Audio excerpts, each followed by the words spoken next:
નમસ્કાર વિદ્યાર્થી મિત્રો, આજે આપણે ધોરણ 10 વિષય વિજ્ઞાન ચેપ્ટર 1 રાસાયણિક પ્રક્રિયાઓ અને સમીકરણો નો અભ્યાસ કરીશું. ભાગ 2.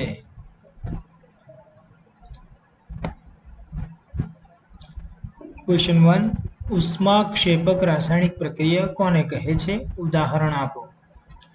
જે રાસાયણિક પ્રક્રિયામાં નિપજના નિર્માણની સાથે ઉષ્મા મુક્ત થતી હોય તો તેવી રાસાયણિક પ્રક્રિયાને ઉષ્માક્ષેપક રાસાયણિક પ્રક્રિયા કહે છે. એટલે કે વિદ્યાર્થી મિત્રો, અહીં રાસાયણિક પ્રક્રિયા દરમિયાન ઉષ્મા ઉત્પન્ન થતી હોય તેવું આપણે અહીંયા સમજી શકીએ છીએ. ઉદાહરણ તરીકે મિથેન વાયુનું દહન થવું. CH4 gas plus twice O2 gas gives CO2 gas plus twice H2O gas. Number 2. કોલસાનું દહન થવું. C solid plus O2 gases CO2 gases plus ઉષ્મા. વનસ્પતિજ દ્રવ્યનું વિઘટન થઈ ખાતરનું બનવું પણ ઉષ્માક્ષેપક પ્રક્રિયા છે.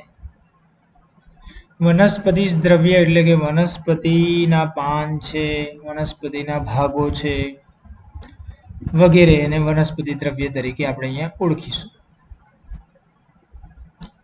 ક્વેશ્ચન 2. વિઘટન પ્રક્રિયા એટલે શું? ઉદાહરણ આપો. જે રાસાયણિક પ્રક્રિયામાં એક જ પ્રકારના પ્રક્રિયકને ગરમ કરતા એકથી વધારે નિપજો બનતી હોય તેવી રાસાયણિક પ્રક્રિયાને વિઘટન પ્રક્રિયા કહે છે. ઉષ્માની હાજરીમાં થતા વિઘટનને ઉષ્મીય વિઘટન પ્રક્રિયા કહે છે. વિદ્યાર્થી મિત્રો, અહીં મોટા અણુનું નાના અણુમાં વહેંચાવાની એક પ્રકારની આ રાસાયણિક પ્રક્રિયા છે તેમ પણ સમજી શકાય છે, જે આપણે ઉદાહરણ પરથી સારી રીતે સમજી શકીએ છીએ. ઉદાહરણ નંબર 1. CaCO3 કેલ્શિયમ કાર્બોનેટ કે જેને ગરમ કરવામાં આવે એટલે કે ઉષ્મા CaO solid plus CO2 gases calcium oxide અને કાર્બન ડાયોક્સાઇડ છૂટો પડે છે. મોટા અણુનું નાના અણુમાં અહીંયા વિભાજન થાય છે. ટ્વાઇસ FeSO4 ગરમ કરવામાં આવે છે ferrous સલ્ફેટને Fe2O3 plus SO2 plus SO3. મોટા અણુનું નાના અણુમાં વિભાજન થાય છે. ટ્વાઇસ PbNO3 ટ્વાઇસ લેડ નાઇટ્રેટને ઉષ્મા આપવામાં આવે છે twice PbO plus 4NO2 gases plus O2 gases. અહીંયા પણ આ બધી વિઘટન પ્રક્રિયાના ઉદાહરણ છે. ક્વેશ્ચન 3. સિમેન્ટની બનાવટમાં કયો પદાર્થ વપરાય છે તેની બનાવટ લખો.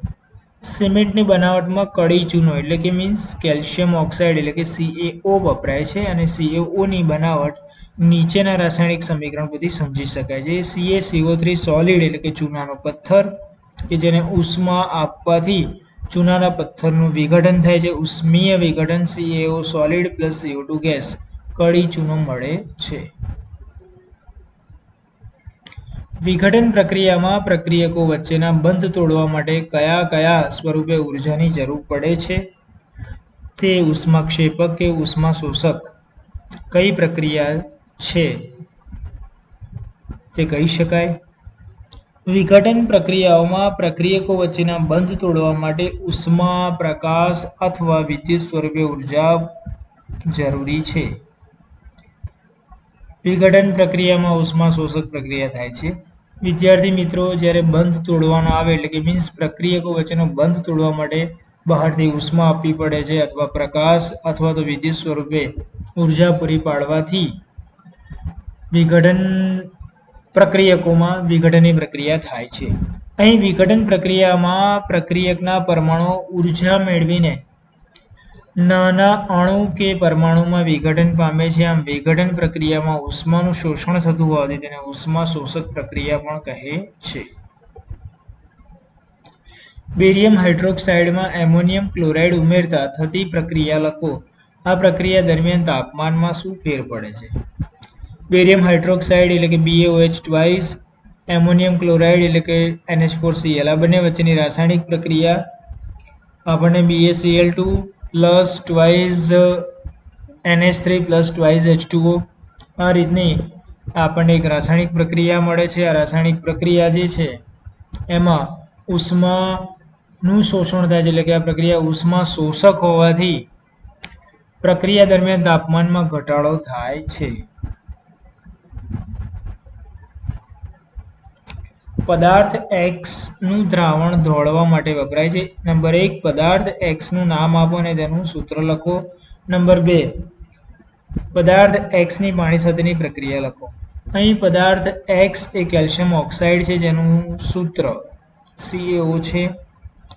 કેલ્શિયમ ઓક્સાઇડને પાણી સાથે પ્રક્રિયા કરતા તે તીવ્રતાથી પ્રક્રિયા કરી ચૂનાનું નીતર્યું પાણી એટલે કે CaOH ટ્વાઇસ બનાવે છે અને અધિક પ્રમાણમાં ઉષ્મા મુક્ત કરે છે. જેની રાસાયણિક પ્રક્રિયા નીચે મુજબ છે. CaO plus H2O gives CaOH twice plus ઉષ્મા. નંબર 7, વિસ્થાપન પ્રક્રિયા કોને કહે છે? ઉદાહરણ આપો. જે રાસાયણિક પ્રક્રિયામાં વધુ ક્રિયાશીલ તત્વ એ ઓછા ક્રિયાશીલ તત્વને તેના સંયોજનમાંથી એટલે કે દ્રાવણમાંથી દૂર કરે છે તેને વિસ્થાપન પ્રક્રિયા કહે છે. ઉદાહરણ તરીકે ઝીંક ધાતુ પ્લસ AgNO3. ઝીંક ધાતુ પ્લસ AgNO3 આ બંને વચ્ચેની રાસાયણિક પ્રક્રિયા દરમિયાન અહીં ઝીંક ધાતુ એ રાસાયણિક પ્રક્રિયામાં ભાગ લે છે અને Ag ધાતુ તત્વ છૂટું પડે છે, એટલે કે ZnNO3 twice plus twice Ag એટલે કે ઝીંક નાઇટ્રેટ બને છે. Ag ધાતુ છૂટી પડે છે. Fe plus CuSO4 gives FeSO4 plus Cu. Zn plus CuSO4 ZnSO4 plus Cu. Pb plus CuCl2 PbCl2 plus Cu. અહીં Zn Fe Pb એ Ag અને Cu કરતાં વધારે સક્રિય તત્વો છે. દ્વિવિસ્થાપન પ્રક્રિયા કોને કહે છે? ઉદાહરણ આપો. જે રાસાયણિક પ્રક્રિયામાં બે પ્રક્રિયકો વચ્ચે આયનોની આપ-લે થતી હોય તેવી રાસાયણિક પ્રક્રિયાને દ્વિવિસ્થાપન પ્રક્રિયા કહે છે. ઉદાહરણ જોઈએ. Na2SO4 plus BaCl2. અહીં Ba પ્લસ 2 Na સાથે જોડાશે અને Na પ્લસ ACl સાથે જોડાય છે. ટૂંકમાં BaSO4 પ્લસ ટ્વાઇસ NaCl બને છે. તેવી જ રીતે ટ્વાઇસ KBr પ્લસ BaI2 બંને વચ્ચે રાસાયણિક પ્રક્રિયા દરમિયાન BaBr2 પ્લસ ટ્વાઇસ Ki બને છે. અવક્ષેપન પ્રક્રિયા કોને કહેવાય? ઉદાહરણથી સમજાવો. જે રાસાયણિક પ્રક્રિયા દરમિયાન અદ્રાવ્ય અવક્ષેપ ઉત્પન્ન થાય તે પ્રક્રિયાને અવક્ષેપન પ્રક્રિયા કહે છે. BaCl2 એટલે કે બેરિયમ ક્લોરાઇડ અને Na2SO4 એટલે કે સોડિયમ સલ્ફેટ વચ્ચેની રાસાયણિક પ્રક્રિયા નીચે મુજબ છે. BaCl2 aqueous form plus Na2SO4 aqueous form gives BaSO4 plus twice NaCl. અહીંયા BaSO4 ના સફેદ અવક્ષેપ મળે છે. અહીં BaCl2 નો Ba પ્લસ 2 આયન અને Na2SO4 ના SO4 માઇનસ 2 આયન વચ્ચે પ્રક્રિયા થતાં BaSO4 ના સફેદ અવક્ષેપ મળે છે જે પાણીમાં અદ્રાવ્ય હોય છે. ઓક્સિડેશન અને રિડક્શન પ્રક્રિયા કોને કહે છે? ઉદાહરણ આપી સમજાવો. જે રાસાયણિક પ્રક્રિયા દરમિયાન પદાર્થ એટલે કે અણુ કે પરમાણુ ઓક્સિજન મેળવે છે અથવા હાઇડ્રોજન ગુમાવે છે તો તેને ઓક્સિડેશન કહે છે. C plus O2 gives CO2. Twice Mg plus O2, twice MgO, twice Cu plus O2, twice CuO.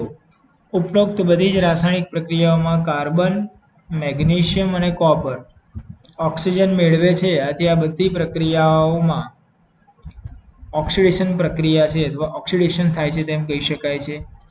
જે રાસાયણિક પ્રક્રિયા દરમિયાન પદાર્થમાં રહેલા એટલે કે અણુ કે પરમાણુ ઓક્સિજન ગુમાવે છે અથવા તો હાઇડ્રોજન મેળવે છે તો તેને આપણે રિડક્શન કહે છે. CuO plus H2 gives Cu plus H2O. CO2 plus H2 CO plus H2O. MgO plus H2 Mg plus H2O.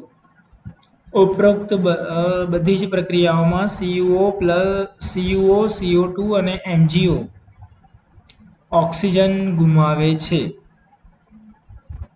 આથી આ બધી જ પ્રક્રિયાઓ રિડક્શન પ્રક્રિયા છે. રેડોક્સ પ્રક્રિયા અથવા તો ઓક્સિડેશન રિડક્શન પ્રક્રિયાઓ કોને કહે છે? યોગ્ય ઉદાહરણ દ્વારા સમજાવો.